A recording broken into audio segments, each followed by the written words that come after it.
Hi ಎಲ್ಲರಿಗೂ ನಮಸ್ಕಾರ. Welcome to banking YouTube channel. ಕೆಲವರು ನನಗೆ IBSA ಎಕ್ಸಾಮ್ ರಿಲೇಟೆಡ್ ಕ್ವಶನ್ಸ್ ಕೇಳಿದ್ರಿ. ಅಂದರೆ ಸೆಕ್ಯೂರಿಟಿ ಅಸಿಸ್ಟೆಂಟು. ನಾನು ಯಾವಾಗ ಅಪ್ಲೈ ಮಾಡಿದ್ದೆ, ಆಮೇಲೆ ನಂದು ಇಂಟರ್ವ್ಯೂ ಎಕ್ಸ್ಪೀರಿಯನ್ಸ್ ಯಾವ ಥರ ಇತ್ತು, ಇಂಟರ್ವ್ಯೂ ಕ್ವಶನ್ಸ್ ಯಾವ ಥರ ಕೇಳಿದ್ರು, ನಾನು ಯಾವ ಥರ ಆನ್ಸರ್ ಮಾಡಿದ್ದೆ, ಆಮೇಲೆ ಈ ಇಯರ್ ನಾನು ಅಪ್ಲೈ ಮಾಡಿದ್ದೀನಿ ಇಲ್ವಾ ಅಂತಲೂ ಕೆಲವರು ಕಮೆಂಟ್ ಥ್ರೂ ಕ್ವಶನ್ಸ್ ಕೇಳಿದ್ರಿ. ಸೊ ಈ ಎಲ್ಲ ಕ್ವಶನ್ಸಿಗೂ ನಾನು ಈ ವಿಡಿಯೋ ಒಳಗಡೆ ಆನ್ಸರ್ ಮಾಡ್ತೀನಿ. So watch till end. First ಇಲ್ಲಿ IBSA ಎಕ್ಸಾಮ್ ಪ್ಯಾಟ್ರನ್. ಇಲ್ಲಿ ಪ್ಯಾಟ್ರನ್ ಯಾವ ಥರ ಇರುತ್ತೆ ಅಂತಂತಂದರೆ, ಇದು 3 ಫೇಸಸ್ ಇರುತ್ತೆ. ಅಂದರೆ ಟೈರ್ 1, ಟೈರ್ 2, ಟೈರ್ 3 ಅಂತ. ಟೈರ್ 1ಅಲ್ಲಿ ಆನ್ಲೈನ್ ಎಕ್ಸಾಮಿನೇಷನ್ ಇರುತ್ತೆ ವಿತ್ ಮಲ್ಟಿಪಲ್ ಚಾಯ್ಸ್ ಕ್ವಶನ್ಸ್ ಇರುತ್ತೆ. ಅಂದರೆ ಆಬ್ಜೆಕ್ಟಿವ್ ಟೈಪ್ ಕ್ವಶನ್ಸ್ ಇರುತ್ತೆ. So which is of 100 marks. ಇದು ಟೈರ್ 1 ಆಯಿತು. ಟೈರ್ 1 ಕ್ವಾಲಿಫೈ ಆದರೆ next tyre 2 offline descriptive exam ಇರುತ್ತೆ. ಡಿಸ್ಕ್ರಿಪ್ಟಿವ್ ಅಂತಂದರೆ ಇದು 50 ಮಾರ್ಕ್ಸ್. ಇದು ಇಲ್ಲಿ ಎರಡೇ ಕ್ವಶನ್ ಇರೋದು. ಅಂದರೆ ಒಂದು 25, ಇನ್ನೊಂದು 25. ಅಂದರೆ ಇದು ಇಂಗ್ಲೀಷ್ 2 ಪ್ಯಾಸೇಜ್ ಕೊಟ್ಟಿರ್ತಾರೆ. ಒಂದು ಕನ್ನಡ ಪ್ಯಾಸೇಜನ್ನು ಇಂಗ್ಲೀಷ್ಗೆ ಟ್ರಾನ್ಸ್ಲೇಟ್ ಮಾಡೋದು, ಇನ್ನೊಂದು ಇಂಗ್ಲೀಷ್ ಪ್ಯಾಸೇಜನ್ನು ಕನ್ನಡಕ್ಕೆ ಟ್ರಾನ್ಸ್ಲೇಟ್ ಮಾಡೋದು. So it is of qualifying in nature. ಇಲ್ಲಿ ನೀವು 50ಗೆ 50ನೇ ಸ್ಕೋರ್ ಮಾಡಬೇಕು ಅಂತ ಇಲ್ಲ, ಅಥವಾ ಈ ಸ್ಕೋರ್ಸನ್ನು ಇಲ್ಲಿ ಕನ್ಸಿಡರ್ ಮಾಡ್ತಾರೆ ಅಂತಲೂ ಇಲ್ಲ. ಇದು ಜಸ್ಟ್ ನೀವು 20 ಅಬೋವ್ ಸ್ಕೋರ್ ಮಾಡಿದ್ರಿ ಅಂತಂದರೆ ನೀವು ಟೈರ್ 2 ಕ್ವಾಲಿಫೈ ಆದಂಗೆ. Next tier 3. Tier 3 interview which is of 50 marks. So ಇಲ್ಲಿ ನಮಗೆ ಓವರಾಲ್ ಕನ್ಸಿಡರ್ ಆಗೋದು, ಅಂದರೆ ಫೈನಲ್ ಸೆಲೆಕ್ಷನ್ಗೆ ಕನ್ಸಿಡರ್ ಆಗೋ ಮಾರ್ಕ್ಸ್ ಯಾವುದು ಅಂತಂದರೆ ಟೈರ್ 1 ಮತ್ತು ಟೈರ್ 3. ಟೈರ್ 1ಅಲ್ಲಿ ನೀವು 100ಗೆ ಎಷ್ಟು ಸ್ಕೋರ್ ಮಾಡ್ತೀರಿ ಅದರದ್ದು ಸ್ಕೋರು ಅಥವಾ ಅದ್ರ ಮಾರ್ಕ್ಸು. ಆಮೇಲೆ ಟೈರ್ 3ದು ಇಂಟರ್ವ್ಯೂ ಮಾರ್ಕ್ಸ್. ಅದರಲ್ಲೂ ನಿಮಗೆ ಜಾಸ್ತಿ ಇನ್ನೂ ಕ್ಲಿಯರ್ ಆಗಬೇಕು ಅಂತಂದರೆ ಟೈರ್ 1 ಮೋಸ್ಟ್ ಇಂಪಾರ್ಟೆಂಟ್. ಅಂದರೆ ಇಲ್ಲಿ ಔಟ್ ಆಫ್ 100 ನೀವು ಎಷ್ಟು ಸ್ಕೋರ್ ಮಾಡಿರ್ತೀರೋ ಅಷ್ಟು ನಿಮ್ಮದು ಫೈನಲ್ ಸೆಲೆಕ್ಷನ್ಗೆ ನೀವು ನಿಯರ್ ಇರ್ತೀರ ಅಂತ ಹೇಳ್ಬೋದು. ಬಿಕಾಸ್ ಇಂಟರ್ವ್ಯೂ ಒಳಗಡೆ ಆಲ್ಮೋಸ್ಟ್ ನಿಮ್ಮ ಪರ್ಫಾರ್ಮೆನ್ಸ್ ಅಥವಾ ಆಲ್ಮೋಸ್ಟ್ ಎಲ್ಲರಿಗೂ ಅಷ್ಟಲ್ಲೇ ಕೊಟ್ಟಿರ್ತಾರೆ. May be 3 to 4 marks differ ಆಗ್ಬೋದು ಅಷ್ಟೇ. ಸೊ ನಿಮ್ಮದು ಸೆಲೆಕ್ಷನ್ಗೆ ಮೋಸ್ಟ್ ಇಂಪಾರ್ಟೆಂಟ್ ಫೇಸ್ ಅಂತಂದರೆ ಅದು ಟೈರ್ 1. ಅದರಲ್ಲಿ ನೀವು ಯಾವ ಥರ ಪರ್ಫಾರ್ಮೆನ್ಸ್ ಮಾಡಿರ್ತೀರಿ ಅನ್ನೋದು ನಿಮ್ಮದು ಫೈನಲ್ ಸೆಲೆಕ್ಷನ್ಗೆ ಕ್ರೂಷಿಯಲ್ ಆಗುತ್ತೆ. ಸೊ ಇದು ಎಕ್ಸಾಮ್ ಪ್ಯಾಟ್ರನ್ ರಿಲೇಟೆಡ್ ಆಯಿತು. ನೆಕ್ಸ್ಟು ಇಲ್ಲಿ ಮಲ್ಟಿಪಲ್ ಚಾಯ್ಸ್ ಕ್ವಶನ್ಸ್ ಇತ್ತಲ್ಲ ಫಸ್ಟ್ ಟೈರ್ 1 ಎಕ್ಸಾಮಲ್ಲಿ. ಟೈರ್ 1 ಎಕ್ಸಾಮಲ್ಲಿ ಯಾವ ಥರ ಸೆಕ್ಷನ್ಸ್ ಇರುತ್ತೆ ಅಥವಾ ಯಾವ ಥರ ಬೇಸ್ ಮೇಲೆ ಕ್ವಶನ್ಸ್ ಬಂದಿರುತ್ತೆ ಅನ್ನೋದನ್ನು ಇಲ್ಲಿ ಸ್ವಲ್ಪ ಬ್ರೀಫಾಗಿ ಎಕ್ಸ್ಪ್ಲೇನ್ ಮಾಡ್ತೀನಿ. ಫಸ್ಟು ಇದು ಯಾವುದು ಜನರಲ್ ಅವೇರ್ನೆಸ್ ಅಂತಂದರೆ ಇದರಲ್ಲಿ ಕರೆಂಟ್ ಅಫೇರ್ಸ್ ರಿಲೇಟೆಡ್ ಇರುತ್ತೆ. ಸೊ ಕರೆಂಟ್ ಅಫೇರ್ಸ್ ರಿಲೇಟೆಡ್ ಆಯಿತು. ಆಮೇಲೆ ಪಾಲಿಟಿ, ಸೊ ಇದ್ರ ರಿಲೇಟೆಡ್ ಎಲ್ಲ ಕೇಳಿರ್ತಾರೆ. Like static GK, general knowledge, static GK ಈ ಥರ ಕ್ವಶನ್ಸ್ ಬಂದಿರುತ್ತೆ. ಅದು number of questions 20, number of marks 20. ಅಂದರೆ ಪ್ರತಿಯೊಂದು ಕ್ವಶನ್ಗೂ ಒಂದೊಂದು ಮಾರ್ಕ್ಸ್ ಇರುತ್ತೆ. ಸೊ 20 ಮಾರ್ಕ್ಸ್ ಆಯಿತು. Next quant number of questions 20, marks 20. ಆಮೇಲೆ ರೀಸ್ನಿಂಗು ನಂಬರ್ ಆಫ್ ಕ್ವಶನ್ಸ್ 20, ಮಾರ್ಕ್ಸ್ನು 20. ಸೊ ಕ್ವಾಂಟ್ ರೀಸ್ನಿಂಗ್ ಅಂತಂದರೆ ಆಬ್ವಿಯಸ್ಲಿ ಎಲ್ಲರಿಗೂ ಗೊತ್ತಿರುತ್ತೆ, ಅಂದರೆ ಯೂಶ್ವಲಿ ಬ್ಯಾಂಕಿಂಗ್ ಅಟೆಂಡ್ ಮಾಡಿದವ್ರಿಗೆ. ಆಮೇಲೆ English is also similar. Number of questions 20, marks is also 20. Next general studies ಅಂತಂದರೆ ಇಲ್ಲಿ ನಮ್ಮದು ಸೈನ್ಸ್ ರಿಲೇಟೆಡು ಕೇಳ್ತಾರೆ. ಆಮೇಲೆ ಕಂಪ್ಯೂಟರ್ ರಿಲೇಟೆಡ್ ಕ್ವಶನ್ಸ್ನು ಬರುತ್ತೆ. ಲೈಕ್ ಫಿಸಿಕ್ಸು, ಬಯೋ ಈ ಥರ ಮಿಕ್ಸ್ ಕ್ವಶನ್ಸ್ ಬರುತ್ತೆ. ಸೊ ಇದು ನಂಬರ್ ಆಫ್ ಕ್ವಶನ್ಸ್ 20 ಇರುತ್ತೆ. ಪ್ರತಿಯೊಂದು ಕ್ವಶನ್ಗೂ ಒಂದೊಂದು ಮಾರ್ಕು, ಸೊ 20 ಮಾರ್ಕ್. ಆಮೇಲೆ ಓವರಾಲ್ ನಂಬರ್ ಆಫ್ ಕ್ವಶನ್ಸ್ 100 ಇರುತ್ತೆ, ಮಾರ್ಕ್ಸು 100. ಓವರಾಲ್ ಡ್ಯೂರೇಷನ್ ನಮಗೆ ಸಿಗೋದು 60 ಮಿನಿಟ್ಸ್. ಅಂದರೆ 1 ಅವರ್ ಎಕ್ಸಾಮು. ಟೋಟಲ್ 100 ಮಾರ್ಕ್ಸ್ದು ಎಕ್ಸಾಮ್ ಇರುತ್ತೆ ಟೈರ್ 1 ಎಕ್ಸಾಮು. ಇಲ್ಲಿ ಸೆಕ್ಷನಲ್ ಟೈಮ್ ಇರೋಲ್ಲ. ಲೈಕ್ ನಮ್ಮದು ಬ್ಯಾಂಕಿಂಗ್ ಎಕ್ಸಾಮಲ್ಲಿ ಸೆಕ್ಷನಲ್ಲಿ ಇರೋ ಥರ ಇದು ಜನರಲ್ ಅವೇರ್ನೆಸ್ಗೆ ಇಷ್ಟು ಮಿನಿಟು, ಆಮೇಲೆ ಕ್ವಾಂಟಿಗೆ ಇಷ್ಟು ಮಿನಿಟು, ಈ ಥರ ಸೆಕ್ಷನಲ್ ಟೈಮಿಂಗ್ ಇರೋಲ್ಲ. ಕಂಬೈನ್ಡ್ ಟೈಮಿಂಗ್ ಇರುತ್ತೆ. ಬಟ್ ಸೆಕ್ಷನ್ ವೈಸ್ ಕ್ವಶನ್ಸ್ ಇರುತ್ತೆ. ನೀವು ಯಾವ ಸೆಕ್ಷನ್ ಬೇಕಾದರೂ ಜಂಪ್ ಆಗ್ಬೋದು. So this is all about exam pattern. So ಇಲ್ಲಿ ನೆಕ್ಸ್ಟು ಇಂಟರ್ವ್ಯೂ ಕ್ವಶನ್ಸು ಇಲ್ಲಿ ಜಸ್ಟ್ ನನಗೆ ಕೇಳಿರೋದಷ್ಟೇ ನಾನು ಇಲ್ಲಿ ಇನ್ಕ್ಲೂಡ್ ಮಾಡ್ಕೊಂಡಿಲ್ಲ. ಅಂದರೆ ನಂದು ಇಂಟರ್ವ್ಯೂ ಲಾಸ್ಟ್ ಡೇ ಇತ್ತು. ನನಗೂ ಮುಂಚೆ ಯಾರು ಅಟೆಂಡ್ ಆಗಿದ್ರಲ್ಲ ಅವ್ರಿಗೆ ಯಾವ ಥರ ಕ್ವಶನ್ಸ್ ಕೇಳಿದ್ರು ಅನ್ನೋದನ್ನು ನಾನು ಅವಾಗ ಕೇಳಿದ್ದೆ. ಸೊ ಅದರಲ್ಲಿ ನನಗೆ ಕೆಲವೊಂದಿಷ್ಟು ನೆನಪಿರೋದನ್ನು ಈ ನೆಕ್ಸ್ಟ್ ಕ್ವಶನ್ಸಲ್ಲಿ ಇನ್ಕ್ಲೂಡ್ ಮಾಡ್ಕೊಂಡಿದ್ದೀನಿ. ಅದನ್ನು ನಾನು ಮೆನ್ಷನ್ ಮಾಡ್ತೀನಿ. ಆಮೇಲೆ ಇಲ್ಲಿ RRB PO ಮೀನ್ಸ್ ನಮ್ಮದು ಇಂಟರ್ವ್ಯೂ ಇತ್ತಲ್ಲ, ಅಲ್ಲಿ ಪೆನಲ್ ಇರೋ ಥರ ಇಲ್ಲಿ ಯಾವುದೇ ಥರದ ಪೆನಲ್ಸ್ ಇರಲಿಲ್ಲ. ಒಂದೇ ಪೆನಲ್ ಇತ್ತು. ಆ ಒಂದೇ ಪೆನಲಲ್ಲಿ 4 ಮೇಲು, ಒಬ್ಬರು ಫಿಮೇಲ್ ಇದ್ದರು, ಅಂದರೆ ಇಂಟರ್ವ್ಯೂವರ್ಸು. ಸೊ ಒಂದೇ ಪೆನಲ್ ಇತ್ತು. ಎಲ್ಲರದ್ದು ಇಂಟರ್ವ್ಯೂ ಮಾಡಿದವರು ಅವರೇ. ಲೈಕ್ ನೆಕ್ಸ್ಟು ಇಂಟರ್ವ್ಯೂ ದಿನವೇ ಡಾಕ್ಯುಮೆಂಟ್ ವೆರಿಫಿಕೇಷನ್ ಮಾಡ್ತಾರೆ ಬೆಳಗ್ಗೆ. ಈ ಇಯರಿಂದ ಯಾವ ಥರ ಮಾಡ್ತಾರೆ ಗೊತ್ತಿಲ್ಲ. ಇದು ನಾನು 23 ಅಟೆಂಡ್ ಮಾಡಿದ್ದೆಲ್ಲ. ಸೊ ಅವಾಗ ಯಾವ ಥರ ಇತ್ತು ಅಂತಂದರೆ, ಫಸ್ಟು ಡಾಕ್ಯುಮೆಂಟ್ ವೆರಿಫಿಕೇಷನದ್ದು ರೂಮ್ ಅದೊಂದು ಬೇರೆ ಕಡೆ ರೂಮ್ ಇತ್ತು. ಆಮೇಲೆ ಇಂಟರ್ವ್ಯೂ ಕಂಡಕ್ಟ್ ಮಾಡೋ ರೂಮು ಅದೊಂದು ಬೇರೆ ಕಡೆ ಇತ್ತು. ಸೊ ಫಸ್ಟು ಅದು ಡಾಕ್ಯುಮೆಂಟ್ ವೆರಿಫಿಕೇಷನ್ ಮಾಡ್ತಾರೆ. ಯಾರ್ಯಾರ್ದೆಲ್ಲ ಡಾಕ್ಯುಮೆಂಟ್ ವೆರಿಫಿಕೇಷನ್ ಆಗಿರುತ್ತಲ್ಲ, ಅವ್ರದ್ದು ಒಂದು 10-15 ಮೆಂಬರ್ಸನ್ನು ಇಂಟರ್ವ್ಯೂ ಕಂಡಕ್ಟ್ ಮಾಡೋ ಚೇಂಬರ್ ಕಡೆ ಕರ್ಕೊಂಡೋಗಿ ಅಲ್ಲಿ ನಮ್ಮದು ಬ್ಯಾಗ್ಸು ಅದೆಲ್ಲ ಏನೇನು ಥಿಂಗ್ಸ್ ಇರುತ್ತೆ ಅದನ್ನು ಸಪ್ರೇಟ್ ಇನ್ನೊಂದು ರೂಮಲ್ಲಿ ಇರಿಸಿ ಒಬ್ಬೊಬ್ಬರನ್ನೇ ಇಂಟರ್ವ್ಯೂಗೆ, ಅಂದರೆ ಒಳಗಡೆ ರೂಮಲ್ಲಿ ಬಿಡ್ತಾರೆ. ಸೊ ಇಂಟರ್ವ್ಯೂ ಡ್ಯೂರೇಷನು ಜಾಸ್ತಿ ಏನೂ ಇರಲಿಲ್ಲ. ಅದು 5-6 ಮಿನಿಟ್ಸ್ ಒಳಗಡೆ ಆಲ್ಮೋಸ್ಟ್ ಎಲ್ಲರೂ ಹೊರಗಡೆ ಬರ್ತಿದ್ರು. ಸೊ ಈಗ ಕ್ವಶನ್ಸ್ ಯಾವ ಥರ ಇತ್ತು ಅಂತಂದರೆ, first it all started after document verification.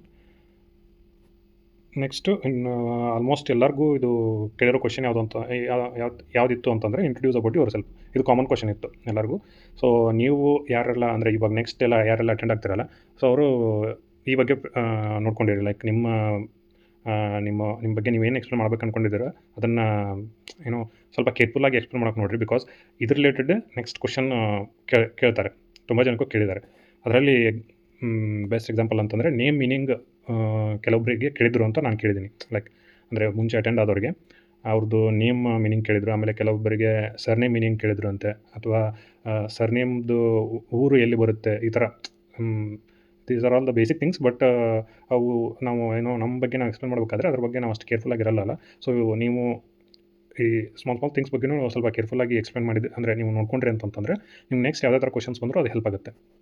So ಇದು ಇಂಟ್ರೊಡ್ಯೂಸ್ ಅಬೌಟ್ ಯುವರ್ ಸೆಲ್ಫ್ ಅಂದರೆ ಅದ್ರ ಬಗ್ಗೆ ಎಕ್ಸ್ಪ್ಲೇನ್ ಮಾಡಿದಾಗಾಯಿತು. ಅದು not only about your name, ಅದು ನೀವೇನು ಹಾಬೀಸು ಈ ಥರ ಎಲ್ಲ ಎಕ್ಸ್ಪ್ಲೇನ್ ಮಾಡ್ತಿರಲ್ಲ ಅದ್ರ ರಿಲೇಟೆಡ್ ನೋಡ್ಕೊಂಡಿರಿ. ಆಮೇಲೆ ನನಗೆ ಕೇಳಿರೋ next question, how you are preparing for the competitive examinations. ಅಂದರೆ ಆ ಟೈಮಲ್ಲಿ ನಾನು ಯಾವ ಥರ ಪ್ರಿಪೇರ್ ಆಗ್ತಿದ್ದೀನಿ ಅಂತ ನನಗೆ ಕ್ವಶನ್ ಕೇಳಿದರು.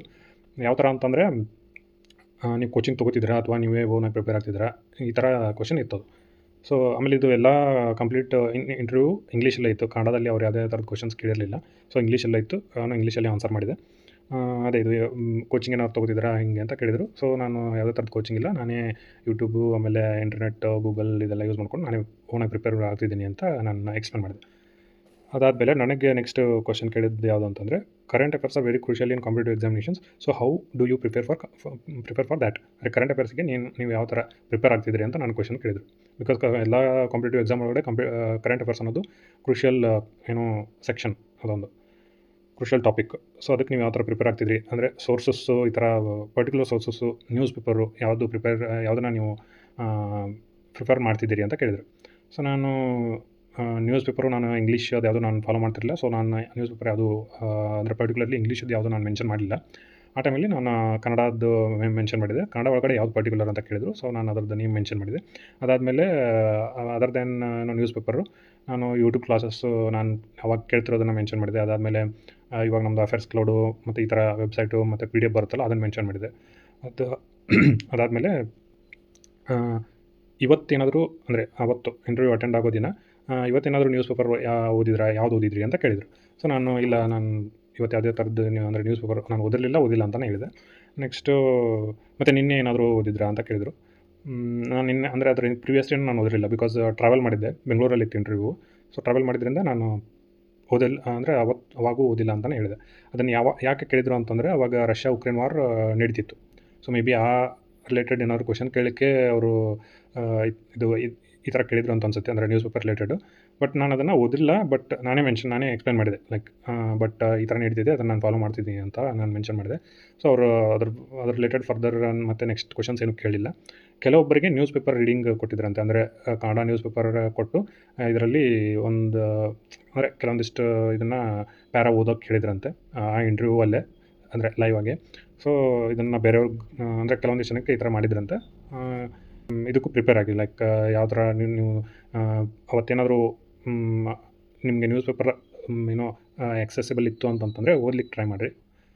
ಸೊ ಏನಾದರೂ ಅವತ್ತಿನ ದಿನದ ರಿಲೇಟೆಡ್ ಏನಾದರೂ ನ್ಯೂಸ್ ಇತ್ತು ಅಂತಂದರೆ ಅದ್ರ ರಿಲೇಟೆಡ್ ಕ್ವಶನ್ಸು ಅವ್ರು ಕೇಳ್ಬೋದು. Next which all other exams you have attended ಅಂತ ಕ್ವಶನ್ ಇತ್ತು. ಅಂದರೆ ನನ್ನ ಪ್ರಿಪ್ರೇಷನ್ ಯಾವಾಗ ಸ್ಟಾರ್ಟ್ ಮಾಡಿದೆ ಅಂತ ಕೇಳಿದರು. ಸೊ ನಾನು ಅದೇ ಇಯರ್ ಸ್ಟಾರ್ಟ್ ಮಾಡಿದ್ರಿಂದ ಓಕೆ ಇಲ್ಲಿವರೆಗೂ ಯಾವುದಾದ್ರು ಎಕ್ಸಾಮ್ಸ್ ಅಟೆಂಡ್ ಆಗಿದ್ರಿ ಅಂತ ಕೇಳಿದರು.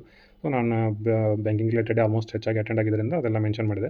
ಆಮೇಲೆ ನನ್ನ ಪರ್ಫಾರ್ಮೆನ್ಸ್ ಯಾವ ಥರ ಇತ್ತು ಅನ್ನೋದನ್ನು ಕೇಳಿದರು. ಅಂದರೆ ಯಾವುದಾದ್ರೂ ರಿಸಲ್ಟ್ ಬಂದಿದೆಯಾ ಏನು ಈ ಥರ ಕೇಳಿದರು. ನಾನು ಫಿಲಿಮ್ಸ್ ಕೆಲವೊಂದಿಷ್ಟು ರಿಸಲ್ಟ್ ಬಂದಿತ್ತು, ಅದನ್ನು ಮೆನ್ಷನ್ ಮಾಡಿದೆ. ಆಮೇಲೆ ಮೇನ್ಸು ಎಕ್ಸಾಮು ಅಟೆಂಡ್ ಆಗಿದ್ದೆ ಆ year, RRB clerk Mains. So ಅದನ್ನು ಮೆನ್ಷನ್ ಮಾಡಿದೆ.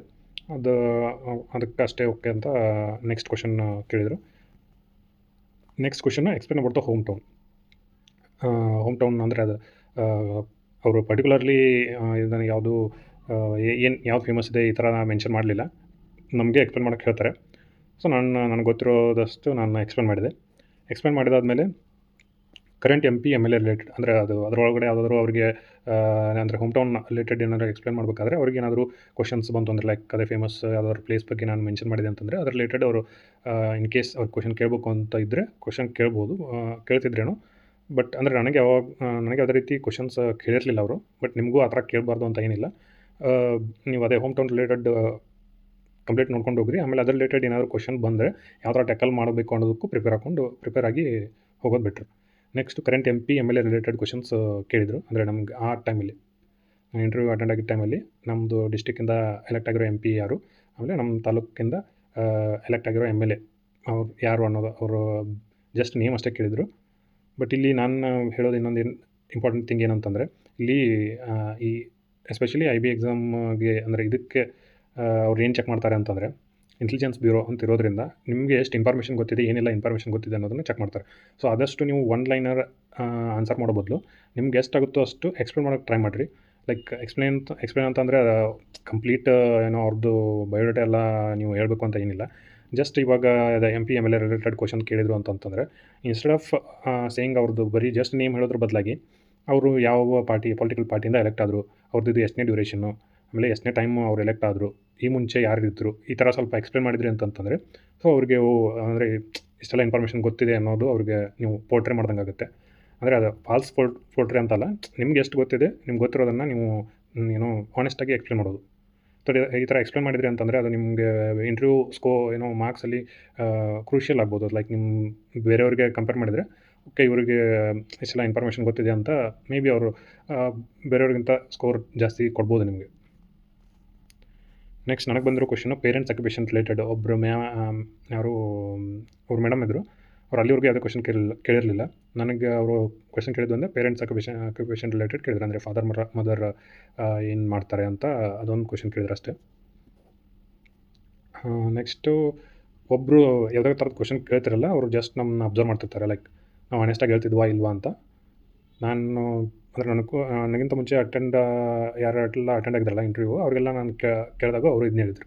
ಒಬ್ಬರು ನಮ್ಮನ್ನೇ ಅಬ್ಸರ್ವ್ ಮಾಡ್ತಿರ್ತಾರೆ, ಯಾವುದೇ ಥರದ ಕ್ವಶನ್ಸ್ ಕೇಳಲ್ಲ. ಬಟ್ ಇನ್ನು ಮಿಕ್ಕಿದ 3 ಜನ 3-4 ಮೆಂಬರ್ಸ್ ಏನಿರ್ತಾರಲ್ಲ ಅವರು ಸ್ವಲ್ಪ ಕ್ವಶನ್ಸ್ ಕೇಳ್ತಿರ್ತಾರೆ, ಇಂಟ್ರಾಕ್ಟ್ ಮಾಡ್ತಿರ್ತಾರೆ ಅಂತ ಮೆನ್ಷನ್ ಮಾಡಿದರು. ಸೊ ನಾನು ಅಟೆಂಡ್ ಆದಾಗೂ ಅದೇ ಥರ ಆಯಿತು. ಲೈಕ್ ಅವರು ಯಾವುದೇ ಥರ ಕ್ವಶನ್ಸ್ ಕೇಳಿಲ್ಲ. ಅವ್ರು ಅಂದರೆ ಅವ್ರಿಗೆ ಇನ್ನುಳಿದ ಮೆಂಬರ್ಸು ಅವ್ರಿಗೆ ಹೇಳಿದರು ಲೈಕ್ ನಿಮ್ದು ಏನಾದರೂ ಕ್ವಶನ್ಸ್ ಇದೆಯಾ ಅನ್ನೋ ಥರ ಅವ್ರಿಗೆ ಏನೋ ಕೇಳಿದರು. ಬಟ್ ಅವರು ಯಾವುದೇ ಥರದ ಕ್ವಶನ್ಸ್ ಕೇಳಿಲ್ಲ. ಅವ್ರು ಜಸ್ಟ್ ಅಬ್ಸರ್ವ್ ಮಾಡ್ತಿರ್ತಾರೆ ಅಂತ ಅನಿಸುತ್ತೆ. ಸೊ ಮಿಕ್ಕಿದ 4 ಜನ ಎಲ್ಲ ಈ ಥರ ಎಲ್ಲ ಕ್ವಶನ್ಸ್ ಕೇಳಿದರು. ಇದು ಪೇರೆಂಟ್ಸ್ ರಿಲೇಟೆಡ್ ಯಾರೋ ಅವ್ರದ್ದು ಮೇಡಮ್ ಒಬ್ಬರೇ ಇದೊಂದು ರಿಲೇಟೆಡ್ ಕ್ವಶನ್ ಕೇಳಿದರು. ನೆಕ್ಸ್ಟು ಹಾಬೀಸ್ ರಿಲೇಟೆಡು ಕೆಲವರಿಗೆ ಕೇಳಿದಾರಂತ ನಾನು ಕೇಳಿದೆ. ಅಂದರೆ ಇವಾಗ ನೀವು ಹಾಬೀಸ್ ಮೆನ್ಷನ್ ಮಾಡ್ತಿರಲ್ಲ, ಲೈಕ್ ಬುಕ್ಸ್ ರೀಡಿಂಗು, ಆಮೇಲೆ ಏನೋ ಕ್ರಿಕೆಟಲ್ಲಿ ಇಂಟ್ರೆಸ್ಟ್ ಇದೆ, ಪ್ಲೇಯಿಂಗ್ ಗೇಮ್ಸಲ್ಲಿ ಇಂಟ್ರೆಸ್ಟ್ ಇದೆ, ಈ ಥರ ಎಲ್ಲ ಮೆನ್ಷನ್ ಮಾಡ್ತಿರಲ್ಲ. ಸೊ ಅವಾಗ ಬುಕ್ ರೀಡಿಂಗ್ ಅಂತಂದರೆ ರೀಸೆಂಟಾಗಿ ಯಾವ ಬುಕ್ ಓದಿದ್ರಿ, ನೀವು ಯಾವುದಾದೆಲ್ಲ ಬುಕ್ ಓದಿದಿರಿ, ಆ ಬುಕ್ದು ಆಥರ್ ರಿಲೇಟೆಡ್ ಕ್ವಶನ್ನು, ಲೈಕ್ ಅವ್ರು ಯಾವ ಕಂಟ್ರಿ, ಈ ಥರ ಅದನ್ನೆಲ್ಲ ನೋಡ್ಕೊಳ್ರಿ. ಆಮೇಲೆ ಕ್ರಿಕೆಟ್ ಅಂತಂದರೆ ಕ್ರಿಕೆಟ್ ರಿಲೇಟೆಡ್ ಕ್ವಶನ್ ಬರ್ಬೋದು. ರೀಸೆಂಟ್ಲಿ ಯಾವುದಾದ್ರೂ ಏನೋ ನ್ಯೂಸಲ್ಲಿ ಇತ್ತು ಅಂತಂದರೆ ಕ್ರಿಕೆಟ್ ರಿಲೇಟೆಡು, ಸೊ ಅದ್ರದ್ದು ರಿಲೇಟೆಡ್ ಕ್ವಶನ್ ಬರ್ಬೋದು. ಅಥವಾ ಡಿಫೈ ಸರ್ಕಲ್ ಅಂದರೆ ಅದರಿಂದ ಗ್ರೌಂಡ್ ಸೈಜು ಅಥವಾ ಪಿಚ್ ರಿಲೇಟೆಡ್ ಈ ಥರ ಸಮಥಿಂಗ್ ಕ್ವಶನ್ಸ್ ಬರ್ಬೋದು. ಸ್ವಲ್ಪ ನೀವು ಏನೇ ಹೇಳ್ಬೇಕಂತ ಅಂದ್ಕೊಂಡ್ರು ಅದನ್ನು ಇನ್ಡೆಪ್ತಾಗಿ ನೀವು ಪ್ರಿಪೇರ್ ಆಗಿರಿ. ಸೊ ಅಲ್ಲಿ ಆದಷ್ಟು ಆನೆಸ್ಟಾಗಿ ಎಕ್ಸ್ಪ್ಲೇನ್ ಮಾಡೋಕೆ ನೋಡಿರಿ. ಬರೀ ಒನ್ ಲೈನ್ ಆನ್ಸರ್ ಹೇಳೋದಕ್ಕಿಂತ ಎಕ್ಸ್ಪ್ಲೇನ್ ಮಾಡೋದು ಬೆಟ್ರು ಅಂತ ನಾನು ಹೇಳ್ತೀನಿ. ಆಮೇಲೆ ಕೆಲವೊಂದಿಷ್ಟು ಜನಕ್ಕೆ ಡಿಗ್ರಿ ಸಬ್ಜೆಕ್ಟ್ ಇರುತ್ತಲ್ಲ, ಲೈಕ್ ನಿಮಗೆ ಫೇವ್ರೇಟ್ ಸಬ್ಜೆಕ್ಟ್ ಯಾವುದು ಡಿಗ್ರಿಯಲ್ಲಿ ಅಂತ ಕೇಳಿದ್ರಂತೆ. ಆಮೇಲೆ ಅವರು ಯಾವುದಾದ್ರೂ ಮೆನ್ಷನ್ ಮಾಡಿದಾಗ ಆ ಫೇವ್ರೇಟ್ ಸಬ್ಜೆಕ್ಟಲ್ಲಿ ಫೇವ್ರೇಟ್ ಕಾನ್ಸೆಪ್ಟ್ ಯಾವುದು ಅಂತ ಕೇಳಿದ್ರಂತೆ. ಫೇವ್ರೇಟ್ ಕಾನ್ಸೆಪ್ಟನ್ನು ಹೇಳಿದಾಗ ಅವ್ರಿಗೆ ಅಂದರೆ ಆ ಫೇವ್ರೇಟ್ ಕಾನ್ಸೆಪ್ಟಲ್ಲಿ ಕೆಲವೊಂದಿಷ್ಟು ಕ್ವಶನ್ ಅವರೇ ಡೈರೆಕ್ಟಾಗಿ ಕೇಳಿದ್ರಂತೆ. ಕೆಲವೊಂದಿಷ್ಟನ್ನು ಆ ಕಾನ್ಸೆಪ್ಟ್ ನೀವು ಎಕ್ಸ್ಪ್ಲೇನ್ ಮಾಡ್ಬೋದಾ ಅಂತಲೂ ಕೇಳಿದ್ರಂತೆ. ಅಂದರೆ ಎಕ್ಸಾಂಪಲಾಗಿ ಹೇಳೋದಾದರೆ ಇವಾಗ ಫಿಸಿಕ್ಸ್ ಫೇವ್ರೇಟ್ ಸಬ್ಜೆಕ್ಟ್ ಅಂತ ಯಾರಾದರೂ ಹೇಳಿದ್ರು ಅಂತಂದರೆ ಅದರಲ್ಲಿ ನ್ಯೂಟನ್ಸ್ ಥರ್ಡ್ ಲಾ ಏನು ಹೇಳುತ್ತೆ, ಅದು ಎಲ್ಲಿ ಅಪ್ಲೈ ಆಗುತ್ತೆ, ಈ ಥರ ಎಲ್ಲ ಕ್ವಶನ್ ಕೇಳಿದ್ರಂತೆ. ಸೊ ಈ ಥರ ಎಲ್ಲ ಕ್ವಶನ್ ಕೇಳಿದರು. ಈ ವಿಡಿಯೋದಲ್ಲಿ ನಾನು ಎಷ್ಟು ಹೇಳ್ಬೇಕಂತ ಅಂದ್ಕೊಂಡಿದ್ದೆ. Thank you.